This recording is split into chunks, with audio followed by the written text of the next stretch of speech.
만나 뵙게 돼서 너무 반갑고 또 불러주셔서 감사를 드립니다. 동산 1교였습니까? 50 너무 좋았고 안성정락교회 찬양대 찬양을 듣는데 울컥했습니다. 너무 은혜를 많이 받았습니다. 아마 제가 들어본 찬양 중에 가장 은혜를 받았고 또 천상의 하모니가 아니었나 생각할 정도로 참 은혜를 받았고요.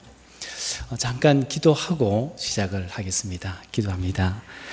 하나님 감사합니다. 우리를 영화로운 하나님 자녀 삼아주심을 감사드립니다. 이곳에 안성영락교회를 세워주시고 그동안 주님의 품의 날개 아래 이끌어주시고 성도들을 지켜주시고 하나님께 영광 돌리게 하심을 감사합니다. 오늘 찬양대의 찬양을 받아주신 하나님께 감사드리오며 워십과 경배를 통하여 경배 받아주심을 감사드립니다. 우리 교사들이 하나님 앞에 다짐하며 각오하며 헌신 예배를 올려드려오니 교사들의 헌신과 섬김을 받아 주옵시고 오늘 우리 모든 성도들이 하나님께 올려드리는 예배도 영광받아 주옵소서. 예수님 이름으로 기도드리옵나이다. 아멘.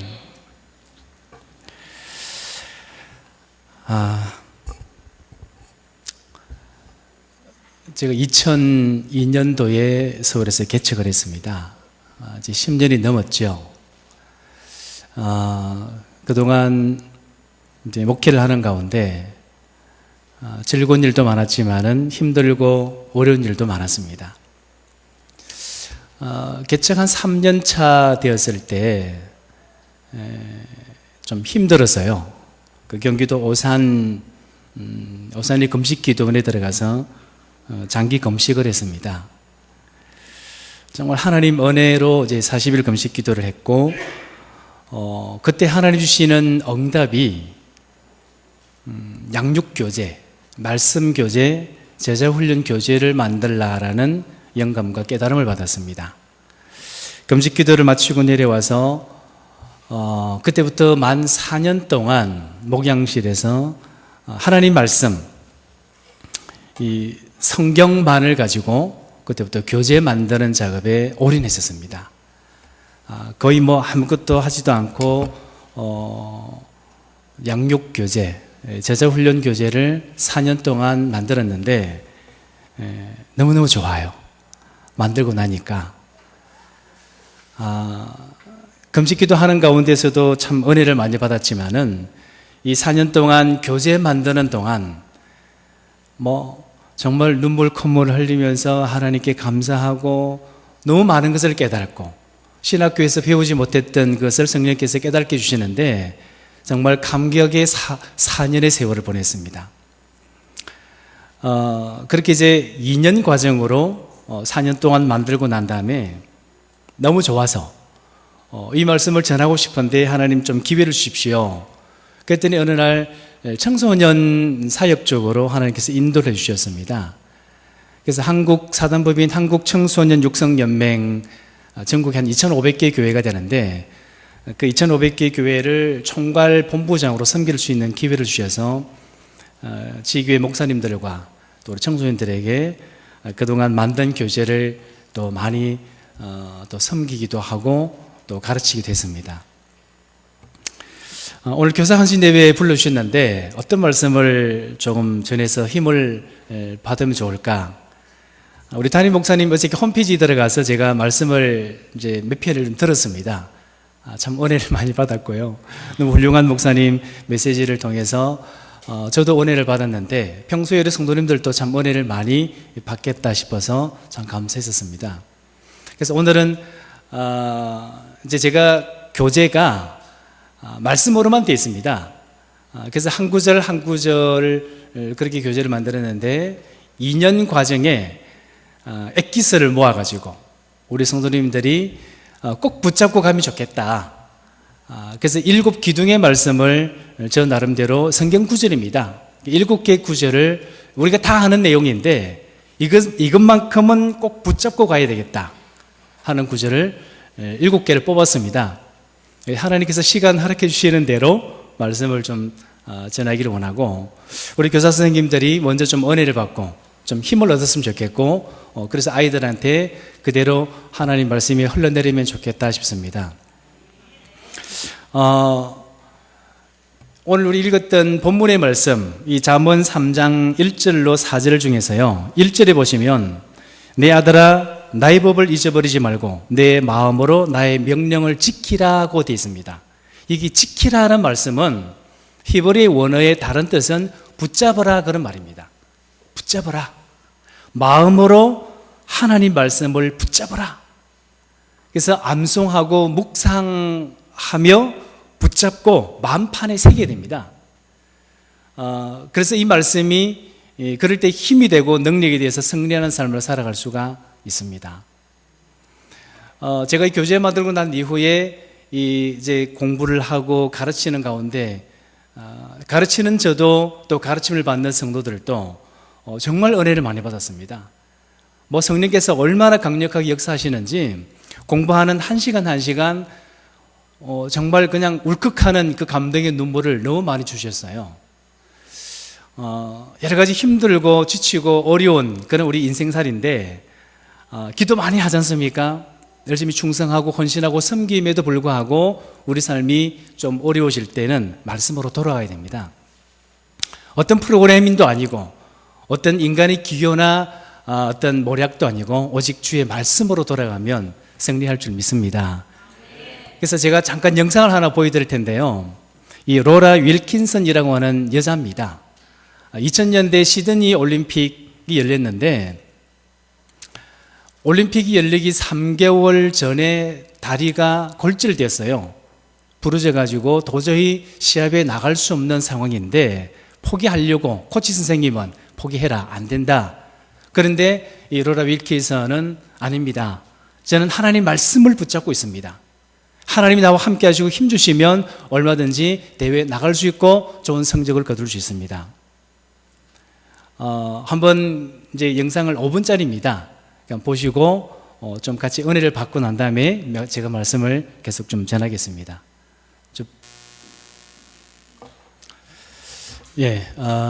로라 윌킨슨 10m 다이빙에 2000년 시드니 올림픽 때 이제 금메달을 땄죠.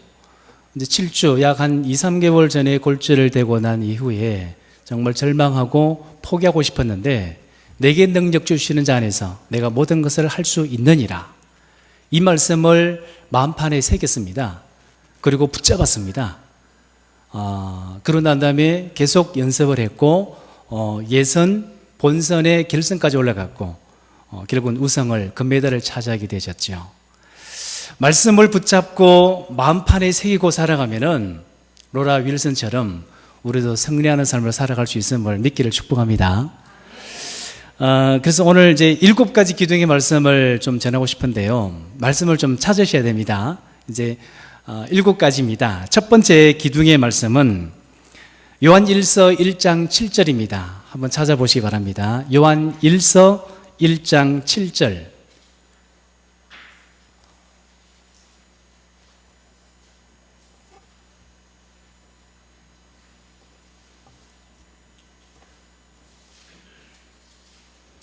찾으셨으면 우리 다 같이 한 목소리로 읽어봅시다. 시작. 저가 빛 가운데 계신 것 같이 우리도 빛 가운데 행하면 우리가 서로 사귐이 있고 그 아들 예수의 피가 우리를 모든 죄에서 깨끗하게 하실 것이요. 아멘. 첫 번째 기둥의 말씀은 나는 예수님의 보혈로 축복의 사람이 되어졌다라는 것입니다. 제가 기둥의 말씀 이루겠습니다. 제가 붙인 겁니다. 이제 기둥은 우리 교회 기둥들이 있지 않습니까? 각 집에도 기둥이 있는데 기둥은 대들보죠. 집을 지붕을 떠 받치고 있는 것입니다. 만약에 기둥이 컴이 가거나 깨어지거나 무너지면 집 전체가 무너지듯이 우리가 붙잡고 살아가고 있는 이 말씀이 기둥입니다. 그런데 기둥의 말씀이 없거나 깨어져 버리면 어쩌면 우리 인생 전체가 무너질 수도 있습니다. 어떤 환난이나 어려움이나 문제가 찾아올 때 기둥이 든든하면 그 환경에서 넘어지지 않습니다. 근데 기둥의 말씀이 없거나 기둥의 말씀을 잊고 놓치고 살면은 무너질 수도 있고 어려운 일을 당할 수 있습니다. 그러니까 첫 번째 기둥의 말씀은 나는 예수님의 보혈로, 예수님이 십자가에서 흘리신 그 보혈의 피로 모든 죄의 사함을 받았고 그래서 축복의 사람이 되어졌다라는 것입니다. 이 첫 번째는요, 영적인 기둥의 말씀이에요. 내가 교회를 다니면서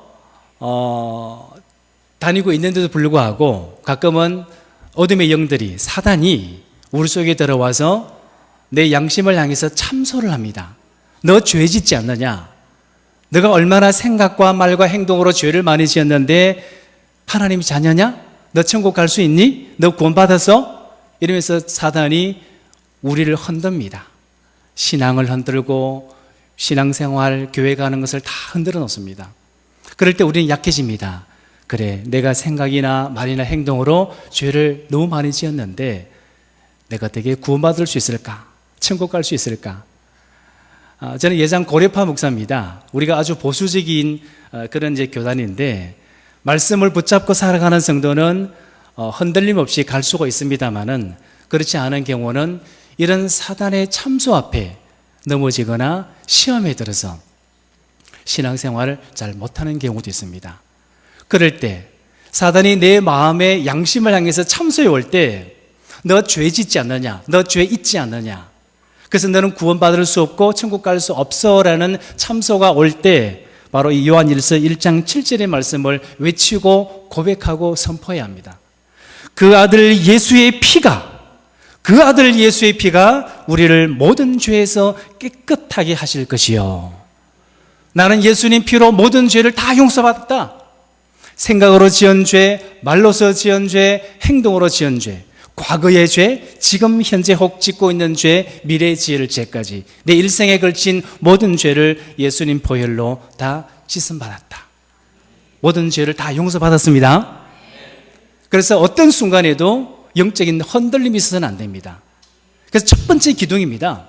내가 하나님 자녀 되고 죄 사함 받고 천국 가는 것, 구원받는 것, 첫 번째 기둥의 말씀에 흔들림이 있으면 안 됩니다. 이사야 53장 6절에서 예수님이 채찍에 맞음으로 우리가 모든 죄 사함을 다 받았다고 했습니다. 자, 그래서 첫 번째 기둥의 말씀을 꼭 간직하고 살아가시기를 축복합니다. 예수님의 보혈로 축복의 사람이 되셨다. 가면 갈수록 나는 더 잘 될 수 있다. 분명히 우리 그리스도인들은 더 잘 됩니다. 그래서 이 첫 번째를 붙잡고 나가면은 영적인 기둥에 흔들림 없이 승리하며 생활해 갈 수가 있습니다. 두 번째 기둥의 말씀은 이사야 43장 19절입니다. 한번 찾아볼까요? 이사야 43장 19절. 구약 성경입니다.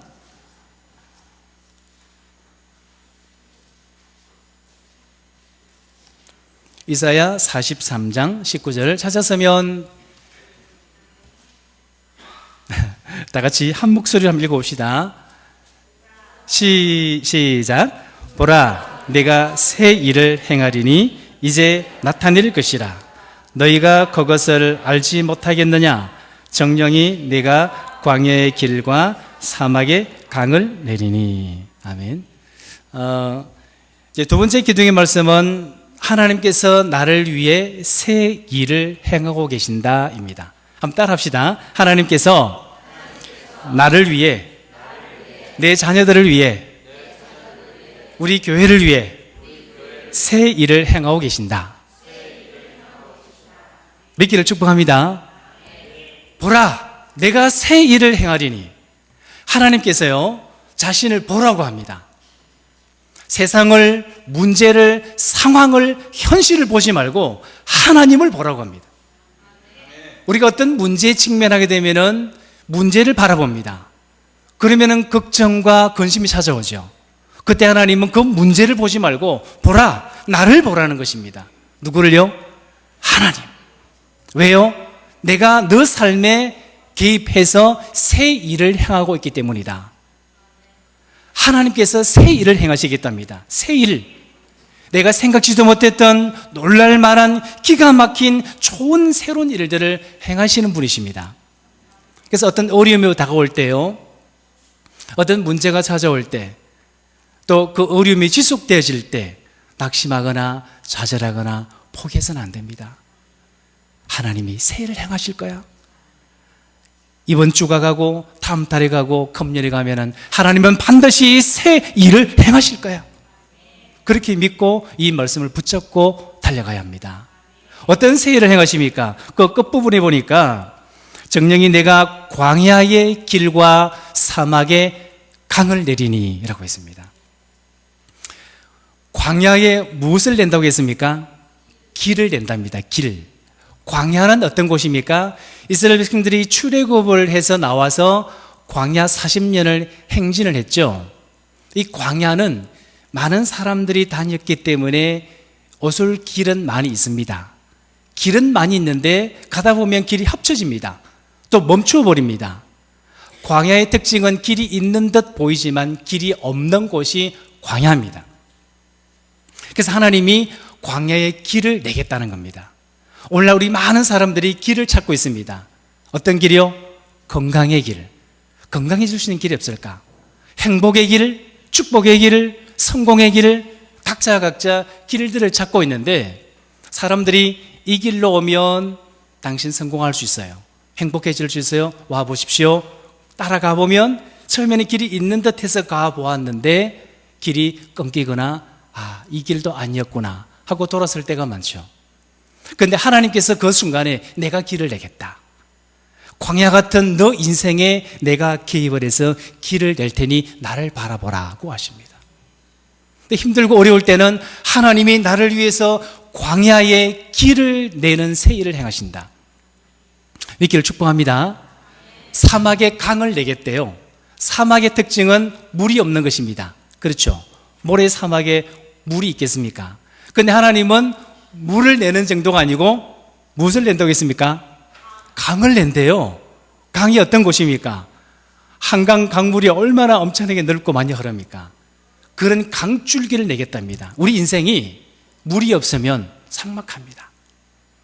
사업을 할 때나 가정생활이나 신앙생활에 무미하고 건조하고 생명이 약해져요. 모든 생명이 춤추기 위해서는, 생명이 강하게 일어서기 위해서는 물이 있어야 됩니다. 그런데 하나님이 물길을 내겠다는 겁니다. 강을 내겠다는 겁니다. 우리 삶에 하나님이 찾아오셔서 강을 내겠다.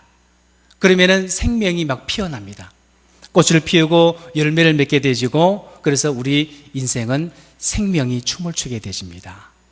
하나님이 새 일을 행하신다. 하나님이 새 일을 행하실 거예요. 우리 자신과 혹은 우리 자녀들이 어려운 일을 당할 때 우리 자녀들한테 그렇게 얘기하십시오. 오늘 이 말씀처럼 철수야, 세경아, 하나님이 너 삶에 개입하셔서 새 일을 행하셔. 새 일을 행하실 거야. 그러니 지금 조금 어렵고 힘들다고 낙심하거나 좌절해서는 안 돼. 하나님께서 나를 위해 새 일을 행하고 계신다. 이것이 두 번째 기둥이 되시기를 축복합니다. 세 번째는요, 이사야 41장 10절입니다. 한번 찾아봅시다. 이사야 41장 10절. 세 번째 기둥의 말씀. 다 같이 읽어봅시다. 시작. 두려워 말라. 내가 너와 함께 함이니라. 놀라지 말라. 나는 내 하나님이 됨이니라. 내가 너를 굳세게 하리라. 참으로 너를 도와주리라. 참으로 나의 의로운 오른손으로 너를 붙들리라. 아멘. 세 번째 기둥의 말씀 한번 따라합시다. 하나님께서 나와 함께 하시고 나를 도와주신다. 이것이 세 번째 기둥이어야 됩니다. 기둥은 아까처럼 흔들리면 무너질 수 있습니다. 어쩌면 우리 삶이 전체가 송두리째 무너질 수 있는 것은 말씀을 놓쳐버릴 때입니다. 그러나 이사야 41장 10절에 두려워 말라. 내가 너와 함께 함이니라. 놀라지 말라. 나는 너의 하나님이 된다. 그러니 내가 너를 굳세게 하겠다. 참으로 진짜 진실로 너를 도와주겠다. 하나님 약속하셨습니다. 이사야 41장 10절이 세 번째 기둥이어야 됩니다. 하나님이 나와 함께 하시고 하나님이 나를 도와주신다. 다윗이 왕이 되기 이전에 사울 왕에게 거의 20년 가까이 쫓겨다녔죠. 그래서 광야로 산으로 골짜기로 거의 사울 왕에게 쫓겨다니면서 목숨을 거의 부재하며 살아갔습니다. 그럴 때 다윗이 많은 시편을 지었는데요. 시편 23편 아시죠? 1절은 여호와는 나의 목자시니 내가 부족함이 없으리로다. 그리고 끝부분에 가보면 내가 사망의 엄침한 골짜기를 걸을지라도 해를 두려워하지 않을 것은 주께서 나와 함께 하십니다. 죽음의 골짜기, 사망의 골짜기. 왜? 그 골짜기마다 사울 왕의 군사들이 진치고 있었거든요. 그 골짜기들은 거의 죽음의 골짜기, 사망의 엄침한 골짜기나 다를 바가 없었어요. 그래서 다윗은 가는 곳마다 거의 죽음의 골짜기를 지나가고 그랬습니다. 근데 다윗이 내가 사울 왕의 군사들이 진치고 있는 저 죽음의 골짜기를 통행할지라도 해받을 것을 걱정하지 않는다. 왜? 주께서 나와 함께 하시기 때문이다. 다윗과 같은 이 고백을 우리도 하면서 살아가시기를 축복합니다. 여호수아 1장 9절에 보니까 하나님이 여호수아에게 여호수아야, 내가 어디로 가든지 나 여호와가 함께 하리라고 했습니다. 여호수아가 모세의 뒤를 이어서 가나안 전투를 많이 치렀죠. 거의 한 30여 차례 가나안 전투를 했는데 거의 백전백승했습니다. 왜요? 하나님께서 함께 하셔서 도와주셨기 때문입니다. 우리 삶에 승리할 수 있는 비결은 말씀을 붙잡는 것입니다. 오늘 잠언 3장 1절에 내 마음으로 나의 명령을 지키라, 말씀을 붙잡으라는 것입니다. 강력하게 붙잡아야 됩니다. 하나님께서 나와 함께 하시고 나를 도와주신다. 다윗이, 여호수아가 이 말씀 붙잡고 살아갔기 때문에 그의 생애의 삶에 어떤 고난이, 사망의 골짜기가 다가온다 할지라도 두려워하거나 걱정하지를 않았습니다. 그래서 여러분들도 이 세 번째 기둥의 말씀, 하나님께서 나와 함께 하시고 나를 도와주신다, 이 말씀 믿고 살아가시기를 축복합니다. 제가 아는 장로님 중에 김태호 장로님이라는 분이 계세요. 강남 역삼동에서 아주 큰 기업을 운영하고 계시는데 얼마 전에 한번 미팅을 할 기획이 있었는데 커피를 마시면서 그런 간증을 하는 거예요. 한 3년 전에 뇌졸중으로 쓰러졌습니다. 전신마비가 왔대요. 말도 거의 못했습니다. 그래서 비즈니스 그 사업이고 거의 다 내려놓고 이제 전신마비가 왔으니까 한쪽 보통 마비가 온다 그러는데 이 김태호 장로님은 거의 전신이 마비가 왔어요. 말도 거의 안 나왔고, 그때 아까 로라 윌킨슨은 빌립보 4장 13절의 말씀 뭘 붙잡았듯이 김태호 장로님은 방금 읽었던 이사야 41장 10절의 말씀, 이걸 붙잡은 거예요. 두려워 말라, 내가 너와 함께 함이니라.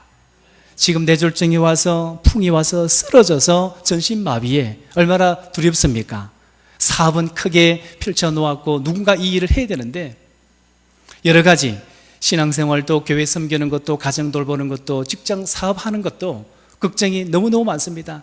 그럴 때 주께서 찾아오셔서 이 이사야 41장 10절을 주시는 거예요. 두려워 말라, 내가 너와 함께 한다. 내가 너를 도와주겠다. 내가 너와 함께 하겠다. 내가 반드시 너를 다시 일으키겠다. 그리고 3년 만에 잘 걸어 다니십니다. 지난주에 미팅했거든요. 너무 잘 걸어 다니시고 말은 약간 어눌합니다. 얼마나 감사합니까?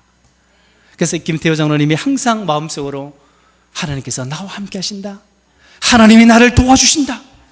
나는 전신마비를 떨고 일어날 것이다. 그리고 말도 유창하게 잘할 것이다.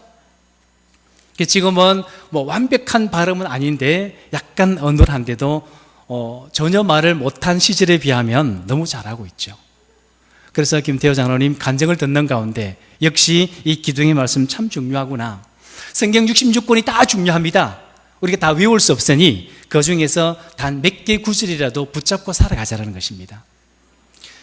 우리 담임 목사님이 말씀을 전하실 때요, 매주일마다 말씀이 나가지 않습니까? 분명히 한두 구절이라도 성령께서 강한 감동을 주는 구절이 있을 겁니다. 그걸 받아 기록을 하십시오. 한 주 동안 묵상하면서 그 말씀 붙잡고 살아가면 반증이 놀랄 만한 간증을 주실 겁니다. 그래서 오후 예배 때는 간증을 좀 하는 시간을 가져보십시오. 세 번째 구절, 세 번째 기둥의 말씀 꼭 기억하시고, 네 번째 기둥의 말씀은 로마서 8장 28절입니다. 찾아봅시다. 로마서 8장 28절. 우리가 다 아는 내용인데 이걸 기둥의 말씀으로 붙잡으라라는 뜻입니다. 로마서 8장 28절.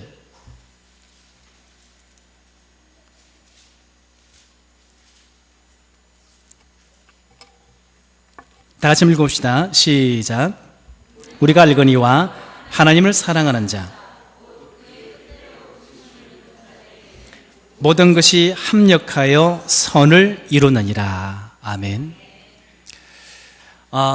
개척교회를 하면서 참 힘들고 어려운 게 많죠. 근데 어느 날 제가 이 말씀 교재를 4년 동안 만들고 난 다음에 너무 행복해졌어요. 지금도 정말 행복합니다. 제 얼굴이 행복이 혹시 보이지 않습니까? 어떤 이유 때문에 행복한 것은 아닙니다. 말씀 때문입니다.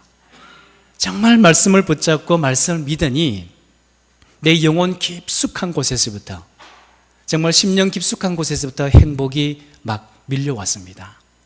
말씀이 희망입니다. 다른 데서 희망을 찾으면 안 됩니다. 말씀을 기대하십시오. 정말 말씀을 믿는다면 희망을 가지셔도 좋습니다. 기대해도 좋습니다. 기대를 하십시오. 정말 믿으면 기대해야 됩니다. 방금 네 번째 기도의 말씀, 무슨 일을 만나든지 합력해서 선이 된다라는 것입니다. 하나님을 사랑하는 자, 곧 그 때때로 부르심을 입은 자들에게는 모든 것이 합력하여 선을 이루느니라. 여기 선이라는 헬라어는 아가도스라는 말입니다. 두 번째 뜻은 복이라는 뜻이에요. 복. 그러면은 모든 것이 합력하여 뭐가 됩니까? 복이 되느니라, 이런 말입니다. 그럼 우리가 삶을 살아갈 때 긍정적인 일, 좋은 일, 즐겁고 행복한 일만 일어나는 것은 아니죠. 때로는 예기치 못했던 어려운 일을 당하기도 하고 손해를 보기도 하고 마이너스가 찾아오기도 합니다. 그럴 때 이 상황, 이 사건, 이 문제 합력해서 선이 되고 복이 될 거야. 하나님께서 복으로 만들어 주실 거야. 깨닫게 하는 것만으로도 얼마나 큰 복입니까? 그렇죠? 그리고 그 깨달음을 통해서 한층 더 성숙해져 갈 것입니다. 그럼 더 멋진 가정의 가족에 일어나서 더 멋진 교회의 성도로서 또 섬기고 헌신하게 되질 것입니다. 손해보았다고, 어려운 일이 다가온다고, 문제가 생겼다고 나쁜 것만은 절대 아닙니다. 로마서 8장 28절, 하나님이 약속하신 것처럼 합력해서 선이 되게 해주겠다. 합력해서 복이 되게 해주겠다. 이 말씀을요, 정말 믿음으로 받아보십시오. 가슴이 뛰고 흥분이 됩니다. 바울이 데살로니가전서에서 말씀했죠. 항상 기뻐하라, 쉬지 말고 기도하라, 범사에 감사하라. 범사에 감사하래요. 범사가 어떤 경우입니까? 좋은 일만 있을 때 아니죠. 어렵고 힘들고 손해보고 낙심될 때 다 범사 속에 들어갑니다. 그런 일을 당해도 감사하랍니다. 감사하기를 축복합니다. 왜요? 로마서 8장 28절 때문입니다. 그 어려운 일, 그 부정적인 일도 합력해서 선으로 뒤바꿔 주실 하나님이시기 때문입니다. 그래서 어떤 경우에도 감사하고 고마워하며 살아갈 수가 있습니다. 여러분들 요셉을 보십시오. 요셉의 일생은 그야말로 인간적으로 바라볼 때는 참 실패의 인생, 절망의 인생이나 다를 바가 없지 않습니까?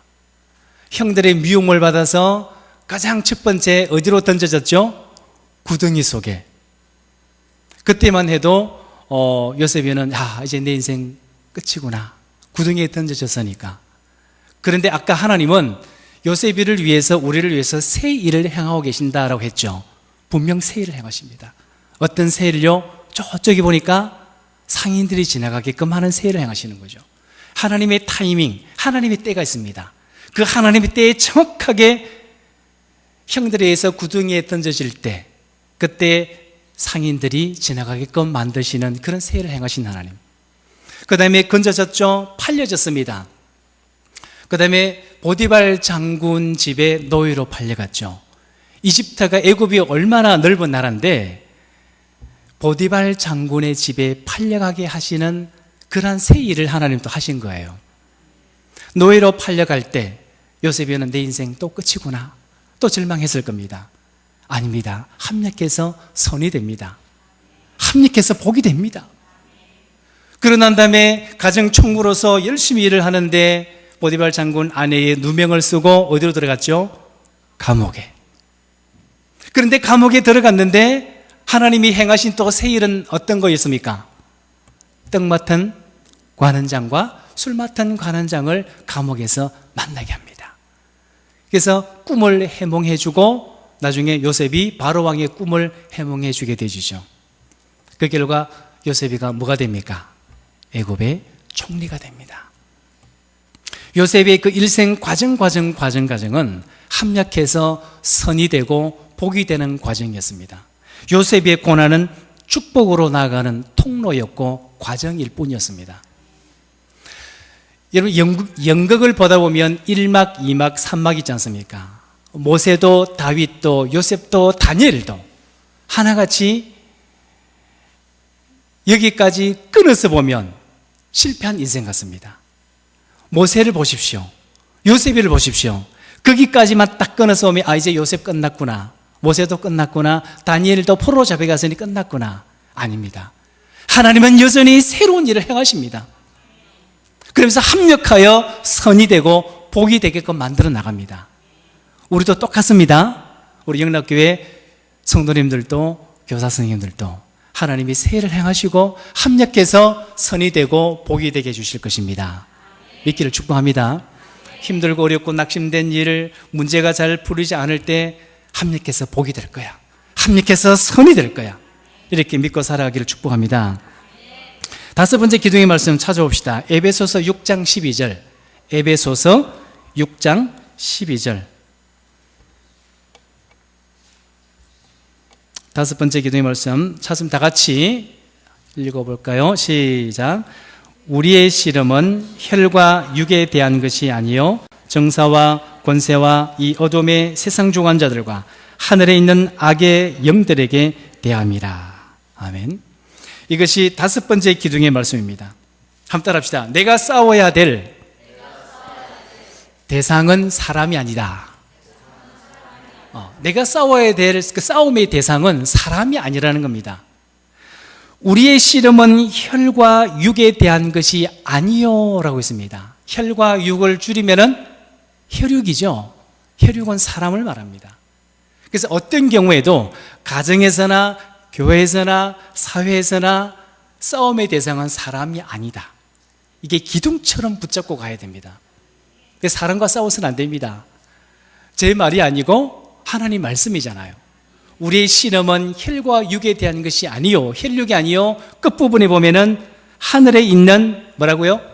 악의 영들에게 대함이라. 악의 영들, 악령들과 싸워야 됩니다. 사람과 싸워서는 안 됩니다. 어둠의 영들과 싸워야지 사람과는 절대 싸우지 않겠다. 이제 이 기둥이 무너지면 싸우게 되십니다. 그래서 혹여라도 가정에서나 어떤 상황이 발생했을 때 이 기둥의 말씀을 견고하게 붙잡으십시오. 우리의 싸움은, 우리의 씨름은 혈과 육에 대한 것이 결코 아니다. 사람과 싸워서는 안 된다. 방금 에베소서 6장을 봤는데요, 한 장 앞에 에베소서 5장 8절로 9절 읽어봅시다. 에베소서 5장 8절로 9절 시작. 너희가 전에는 어둠이었으 이제는 주 안에서 빛이라. 빛의 자녀들처럼 행하라. 빛의 열매는 모든 착함과 의로움과 진실함에 있느니라. 아멘. 자, 보십시오. 어둠과 싸우려면요, 어둠 자체와 싸우면은 대부분 실패합니다.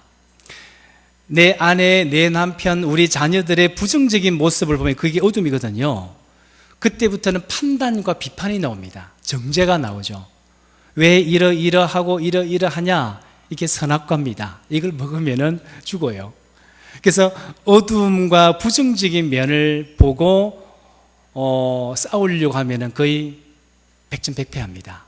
그럼 어떻게 하면 사람과 싸우지 않느냐? 이 비결이 방금 에베소서 5장 8절로 9절입니다. 너희가 전에는 어둠이더니 이제는 주 안에서 무엇이라고 했습니까? 빛이라 하고 했습니다. 이제는 우리가 빛입니다. 분명히 빛이라고 했습니다. 그죠? 빛이 될 것이다, 미래지향적으로 말한 것이 아니라 빛이다고 했습니다. 예수 믿기 이전에는, 교회 다니기 이전에는 어둠이었습니다. 근데 예수님 믿고 영접하고 난 다음에는 뭐가 됐다고요? 빛이 되어졌습니다. 따라합시다. 나는 빛이다. 나는 빛이다. 아, 예. 우리 집사님 양쪽에 있는 분과 서로 얼굴을 마주보고, 집사님은, 권사님은, 성도님 빛입니다. 시작 해보십시오. 예, 빛입니다. 빛이라고 했으니까 빛입니다. 그럼 빛이 뭡니까? 9절에 보니까 빛의 열매는, 보십시오. 빛의 열매는 첫째, 모든 착함과 의로움과 진실함입니다. 그러면은, 자, 우리 집사님은 빛입니다. 좀 추상적이죠? 막연하죠? 그럼 빛이 뭡니까? 착함이래요, 착함. 진실함, 의로움이랍니다. 그래서 이제 다시 집사님을 마주보고, 집사님은 착함이요, 의로움이요, 진실함입니다. 세 가지 해봅시다. 다시 시작.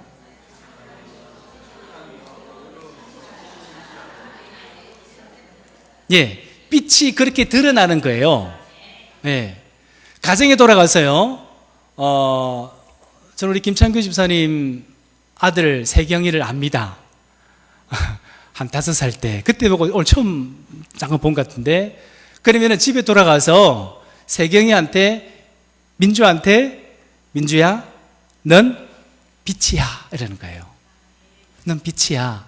빛이 뭔데요? 그러면 착함이고, 의로움이고, 진실함이야. 그럼 보세요. 이게 우리 기독교 교육에 오늘 교사 선생님들 아이들한테 이렇게 한번 해보십시오.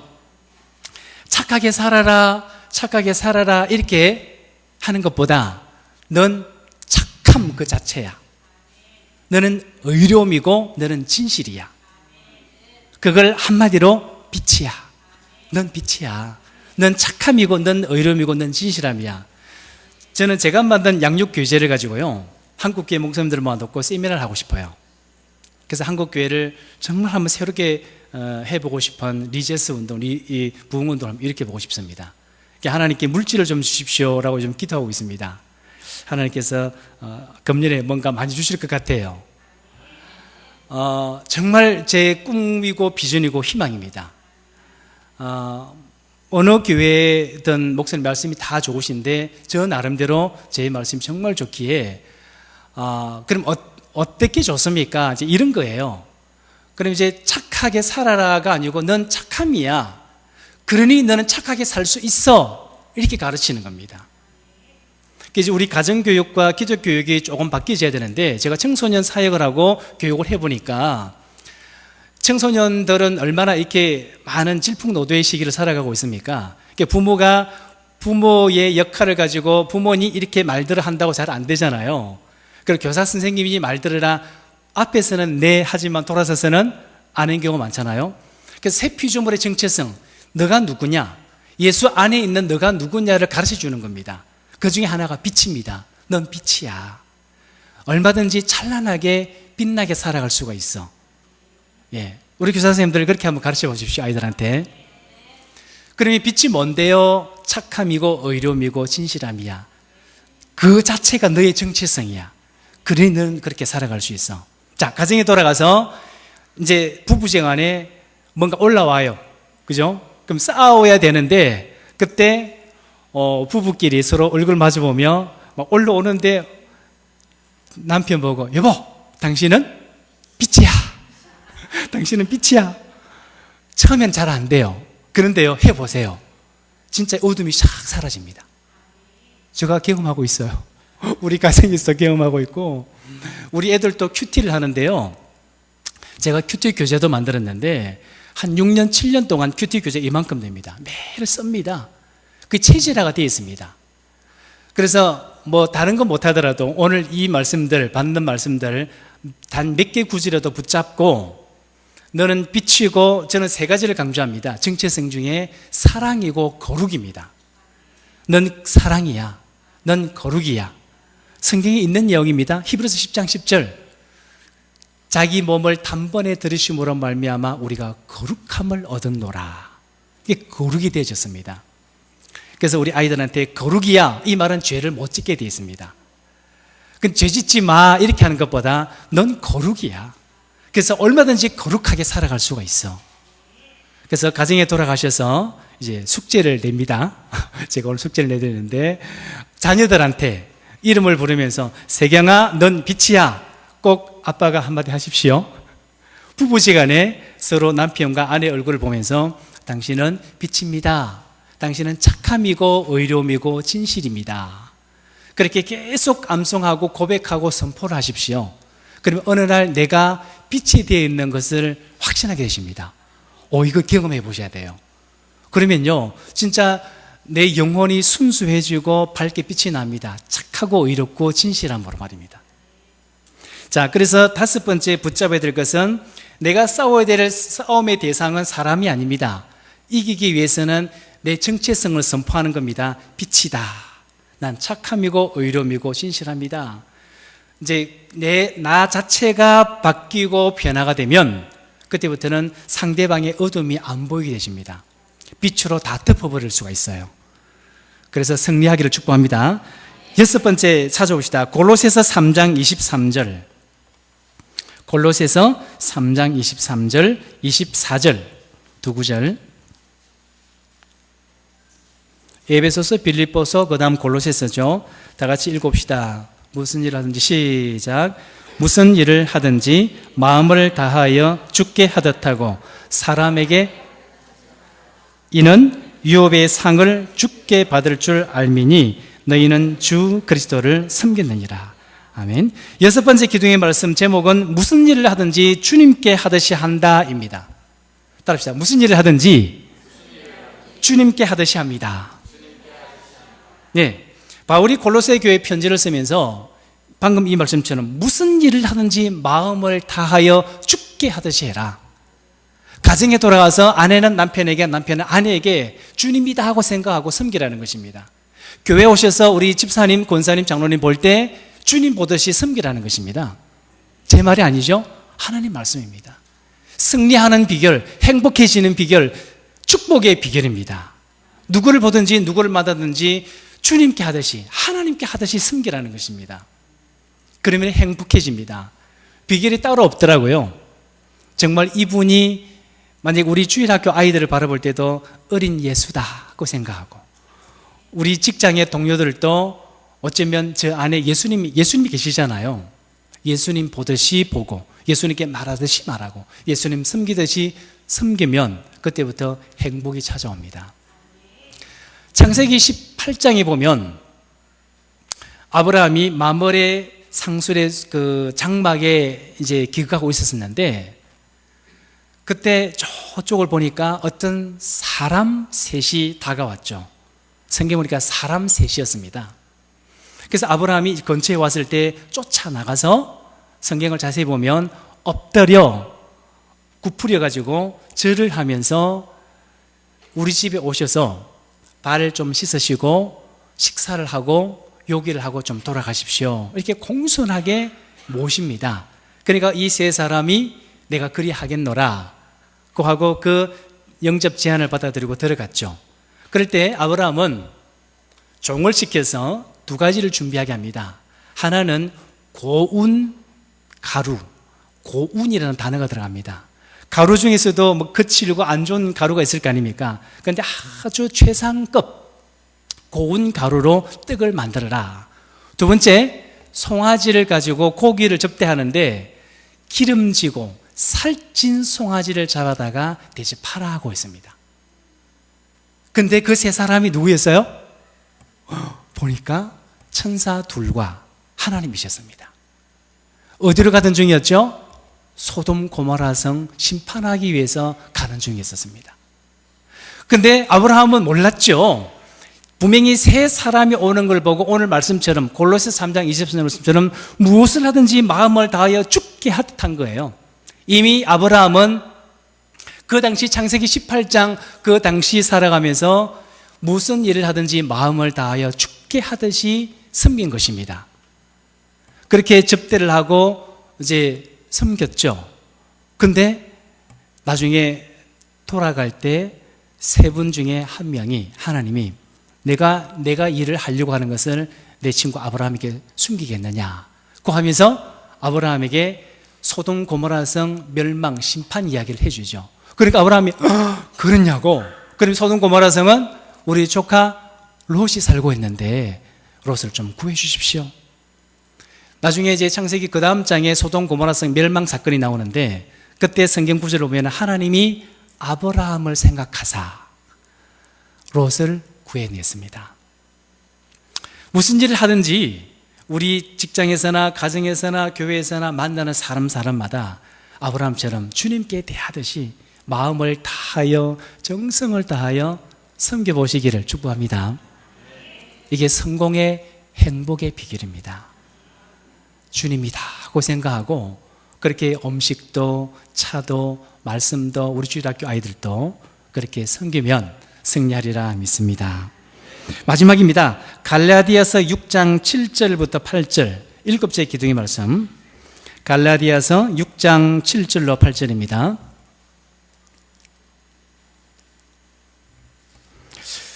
다 같이 시작. 스스로 아직 덜 찾았습니까? 갈라디아서 6장 7절로 8절. 자, 다 같이 읽읍시다. 시작. 스스로 속이지 말라. 하나님은 만홀히 여김을 받지 아니하시나니 사람이 무엇으로 심든지 그대로 거두리라. 아멘.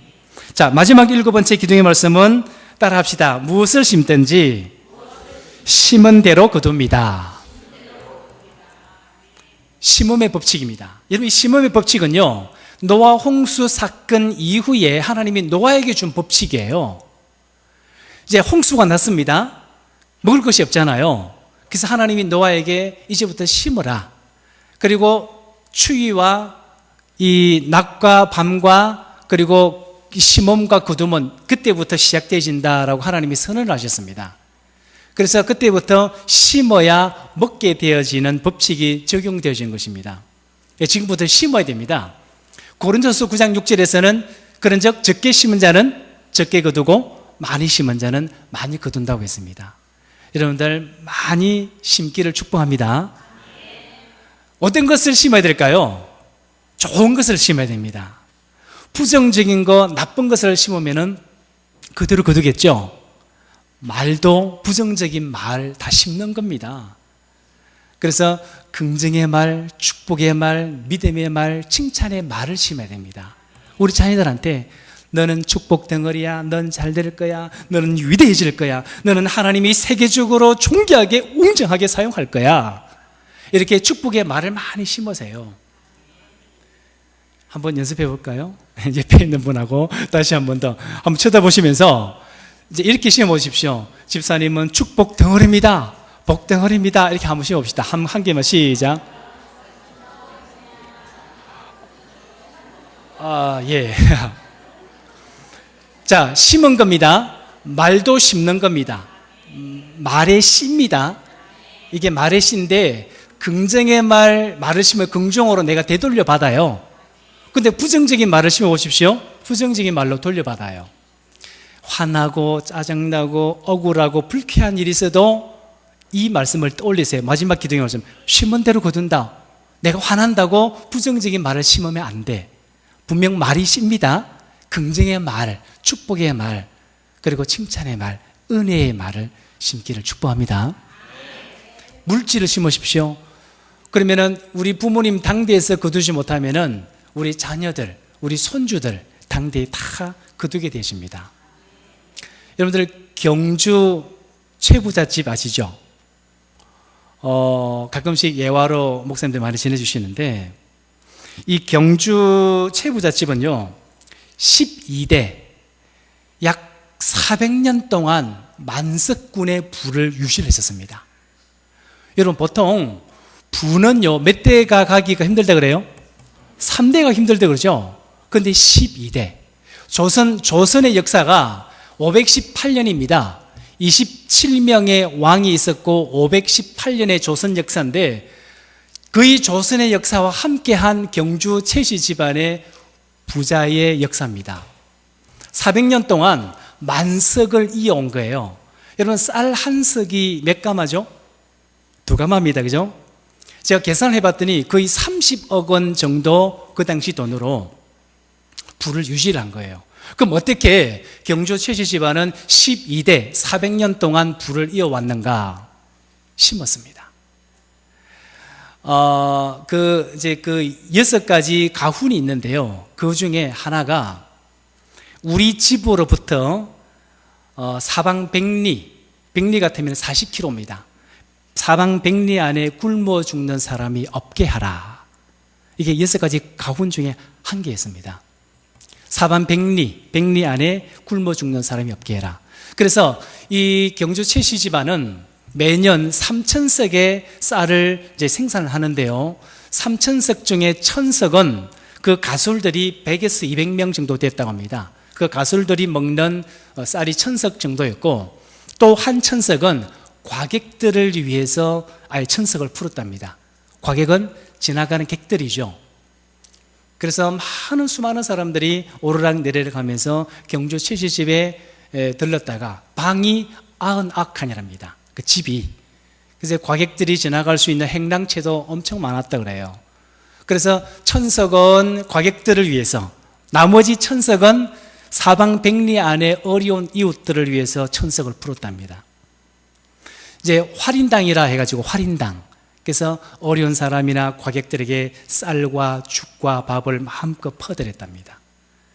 이렇게 3,000석 중에 2,000석을 어려운 이웃들이나 과객들에게 나누어 주는, 심는 이 일을 하다 보니까 12대 400년 동안 부가 유지가 될 수 있었던 것입니다. 여러분, 많이 심기를 축복합니다. 아마 경주 최씨 집안에 그분들의 성경을 알았더라면 더 잘 심었을 것 같아요. 우리는 그분들보다 더 낫잖아요. 예수님과 복음을 알았으니까. 갈라디아서 6장 7절로 방금 8절의 말씀, 사람이 무엇으로 심든지 무엇으로 심든지입니다. 심은 종류대로, 심은 양만큼, 심은 품질만큼 거둡니다. 그래서 종류를 다양하게 심으십시오. 수박도 심고 참외도 심고 오이 농사도 심고, 그 심은 무엇으로든, 이 말은 무엇이든지 이 말은요, 종류대로 거둔다라는 것이고, 또 양만큼, 내가 10개를 심었으면 10개 정도 거두고 100개를 심었으면 100개만큼 거두겠죠. 또 양과 종류도 퀄리티, 품질이 있습니다. 그렇죠? 그래서 아까 아브라함 같은 경우는 기름지고 살찐 송아지, 이렇게 아주 품질이 좋은 것으로 심으십시오. 그래서 주위에 있는 분들 커피 한 잔을 대접을 하더라도 종이컵보다는 할 수 있으면 조금 더 나은 거. 그래서 종류대로 또 많은 양만큼, 그리고 품질이 좋은 것, 그렇게 해서 많이 심으십시오. 첫째, 누구를 위해서 심어야 될까요? 하나님을 위해서, 하나님 나라와 그 의를 위해서, 하나님 나라 건설을 위해서 심기를 축복합니다. 요한계시록 22장 11절에 보니까 볼지어다 내가 속히 오리니 사람이 그 행한 대로 갚으리라 하고 있습니다. 심은 대로 갚아주시는 것입니다. 이 세대, 이 세상에서 못 받으면 주 오시는 그날, 혹은 우리가 주님 나라 가는 그날 하나님께로부터 영화로운 상과 면류관으로 돌려받을 것입니다. 말씀에 약속되어 있으니까 반드시 그대로 받게 되겠죠. 그리고 교회에다 심으십시오. 그리고 여러분들 가정의 이웃들에게 많이 심기를 축복합니다. 그럼 여러분들 자신들이, 그리고 우리 자녀들이 부모님이 심했던 것을 자식들은 거두게 될 날이 올 것입니다. 자, 7가지 제가 말씀드렸습니다. 기억나십니까? 첫 번째 기둥의 말씀, 요한 1서 1장 7절, 나는 예수님의 보혈로 축복의 사람이 되어졌다. 제가 정리를 해드릴게요. 두 번째 기둥의 말씀은 이사야 43장 19절, 하나님께서 나를 위해 새 일을 행하고 계신다. 세 번째, 이사야 41장 10절, 하나님께서 나와 함께 하시고 나를 도와주신다. 네 번째, 로마서 8장 28절, 무슨 일을 만나든지 합력하여 선이 되고 복이 된다. 다섯 번째, 에베소서 6장 12절, 내가 싸워야 될 싸움의 대상은 사람이 아닙니다. 그리고 여섯 번째는 골로새서 3장 23절로 24절, 무슨 일을 하든지 마음을 다해서 주님께 하듯이 한다. 일곱 번째, 갈라디아서 6장 7절 8절 무엇을 심든지 심은 대로 거둔다. 이것이 7가지 기둥입니다. 이제 기둥이 무너지면 전체가 무너질 수 있습니다. 그래서 이 기둥을 강력하게 붙잡고 로라 윌킨슨처럼 모두 다 우리 인생 삶의 골드 금메달리스트들이 다 되기를 축복합니다. 그래서 하나님께 영광 돌리시기를 바랍니다. 잠깐 기도하겠습니다. 하나님 감사합니다. 오늘 교사 헌신 예배로 말씀으로 승리하는 삶을 받았습니다. 7가지 기둥의 말씀을 가슴에 간직하고 마음판에 새기고 그리고 이 말씀대로 살아감으로 승리의 삶을 살아가는 우리 선생님들과 영락교회 모든 성도님들 다 되게 하옵소서.